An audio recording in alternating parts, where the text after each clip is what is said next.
Hello, Jesse Good here. Today I'm reviewing the LEGO Marvel Superheroes Spider-Man Homecoming ATM Heist Battle Set. This has 3 minifigures, 185 pieces, it retails for $20 in the United States. Now let's take a look at those minifigures. Here is Spider-Man, and he has the web slinging pieces, which are just power blasts, and you could just push that, and they shoot out like that. It's a pretty fun play feature. I like it better than the Super Jumper. That one was terrible. Now the design of this is actually different from the Civil War design, and we'll see that side by side in a minute. But yeah, it's nice to get a dual molded leg piece inside a $20 set, which is becoming a little bit more common. Now, which Spidey is which? Well, this one's the Homecoming one, and this one is the Civil War one. You can see they're super similar, but this one actually has a different suit design, just with that symbol in the middle, and a little bit different kind of corners on these designs on each side. It's super hard to see with that. And then on the arms, there are a little bit more noticeable differences where the actual design right here, you can see, is just a little bit more pointing up with that part right there, and also there's another break at the bottom. It's very minuscule differences. Now the back's super noticeable, where you can see the designs of the Spider-Man logo are just bigger and differently designed. I mean, this is really stuff that I guess fanboys will only notice, but it's still cool to get a new version for these Homecoming sets. Here's the second minifigure, the Masked Robber #1, which this guy has a Captain America mask, and the design for his torso is actually a really good torso print that came in the Knight Rider set from LEGO Dimensions. Now the back facial print right here shows kind of a bruised, beat-up face. I like that. I think that's a good, useful design. And he does come with this little gun right here, which has a sticker on it. I'm not sure what that means, though. DODC. Somebody probably knows what that means if you're a comic fan or something. And then this side right here is a little bit different. Now this is actually a stud shooter up here where you can shoot out studs just like that. And this guy right here uses a Lego City Robber torso, and the design for his mask is based off the Hulk, which I really like. Also like how he has Finn's hair, which is always nice to get. And you got some nice back torso printing right there. And his back face is even better than the last one, where he has a little bandage on it. It's quite comical. Now his gun right here is not really a gun, but more of a chain. I like how they use this translucent purple version of the chain. I think that looks pretty cool. This isn't really supposed to attach to anything. It's just supposed to give the illustration that he's pulling out the ATM machines with it. But the ATM machines are just supposed to be pushed yourself, and you'll see one of them has a pretty bad play feature. But we'll get to that later in the video. So for the builds of the set, we have this motorcycle and the bank itself. So here's the bank, and this side right here has a little web on it. It's just a little bit hard to see with the brightness. And the design of this bank is pretty cool with some of the stickers used. I like this little ATM card sticker. I like the bank sign, which is across 2 different tiles. I also like the 3 cracks in the glass.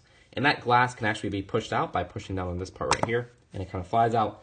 It's a play feature that we've seen before, but it's never in too many small sets, so I do like getting it in a small set like this. There's also this little fire hydrant right here and a full door that you could open up, so I like all of that. Now this can be opened up right in the middle right here, where they even have a little panel. I like how it's fully covered as a build. They even have a panel on that side as well. Now this part right here is really where you put the minifigure, so there's not too much on these studs or anything. I do like this smoky black kind of 1x1 circular tile, which is nice to get. So far so good, right? Well, there's one part that I really don't like of the set, and we're getting there. This part's fine, which is this ATM right here. And you can see that there's 3 bank stickers, and there's also 2 stickers for the ATM keypads. Now you just kind of push this out, and the ATM flies out.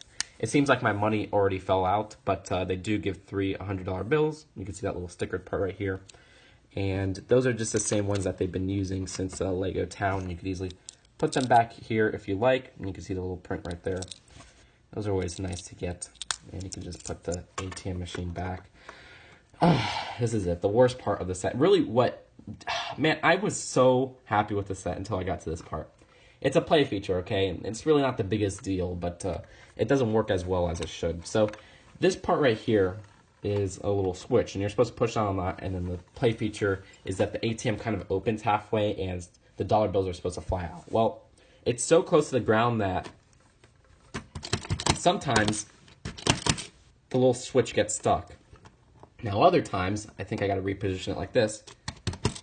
It only opens that far because it is so close to the ground. Now if you open it up or like kind of raising it a little bit, the little dollar bills don't fall out. And sometimes when you raise it, just like right now, this has happened many times before, the bottom part just breaks off because it's only held by this one kind of, what is it called? A 1x4 plate that has the two studs on one side, and in the middle it's kind of like a tile area. So you can't really raise it, or else you're going to just push that off with the amount of force you're using. It's a terrible play feature in my opinion. It should work better than it does, but it doesn't. It really doesn't. I think they should have built it just a little bit stronger. Let's try one more time. It's kind of a waste. I really don't like it. So yeah, that really messes up the set for me because I love the set other than that. But when you have a faulty play feature in a set, it takes away from it because, you know, it's like LEGO should be putting their best into these. Now, the design for this up here I don't really like as well. I wish they would have kind of covered it up a little bit more because they just kind of leave these studs open and then they kind of cover up the sides. It looks a little bit awkward. That's not too big of a deal, and I really appreciate how they actually covered up the whole sides of the design. I like that because I thought it was just going to be a wall with the back open. But yeah, it's that play feature, man. They really should have fixed that. But that's it for the bank itself. Now let's go on to the little motorcycle. So here's a motorcycle. Now it's a good build, but I wish they would have included a kickstand because these villains have really heavy weapons. So it's hard to make them stand up while they're holding the weapons, kind of like how they show it on the box. So you see they just kind of fall over. I don't know why they didn't include the kickstand right there. Now it's nice to get this green frame, even though it's appeared in some LEGO City sets, and also these gold rims, which are cool as well. Now if you don't buy LEGO City, this is good because, you know, this piece usually just appears in LEGO City. So that's it for now for this build, and let's go into the box and the final verdict. Here's the front of the box and the back. I also like the side art design, which shows Spider-Man in this nice LEGO version. The instructions are actually pretty thick, and on the back, they do have some nice advertisements for some of the new sets, like Thor Ragnarok, which I just haven't seen me express my opinion on. Maybe I'll do a thoughts video on those, because there's some high-res pictures out there. There is a comic book included. This side has Spider-Man Homecoming, and this side has Thor Ragnarok. You could see the Thor Ragnarok thing even says June 2017. I don't know why they didn't just release these in the United States in June. For some reason, it's only in Europe in June, and we're getting these in August, the Thor Ragnarok sets. Either way, the design inside the comic book is whatever. I mean, I don't really like these anymore. I never liked them in the first place, actually. They do have some nice artwork, though. I like seeing LEGO artwork. Then this side right here has Thor Ragnarok, which, yada yada, nothing we really haven't seen before. So overall, people may be like, you're so mad at the play feature. Why is that such a big deal to you? And I'll tell you why. There's two reasons. First off, the play feature is something that will attract kids to buy the set. I mean, you know, the kids want to play around with it, and when you have a faulty play feature, that could just be disappointing to them, and I don't like that. And the second thing is, they take so much effort into the play feature by using a lot of pieces. So that's really ranking up the piece count, and they could have spent that making it a more complete build. Because build out as it is almost like near completion, but there's some parts missing, like these little parts being open with the studs. I wish they would have covered that up with some tiles or continued this little plate build. It would have looked a lot better in my opinion. And so it just kind of feels like it's a waste when you have a play feature that doesn't work. So that's why it's such a big deal to me. Now, there's some little flaws, like that little back area that seems uncovered and awkward, and the fact that there's no kickstand to the motorcycle. Those aren't major deals, and also the fact that I guess there's two sets that have the same Spider-Man in it, and they're only like $20 apart in both fairly cheap sets.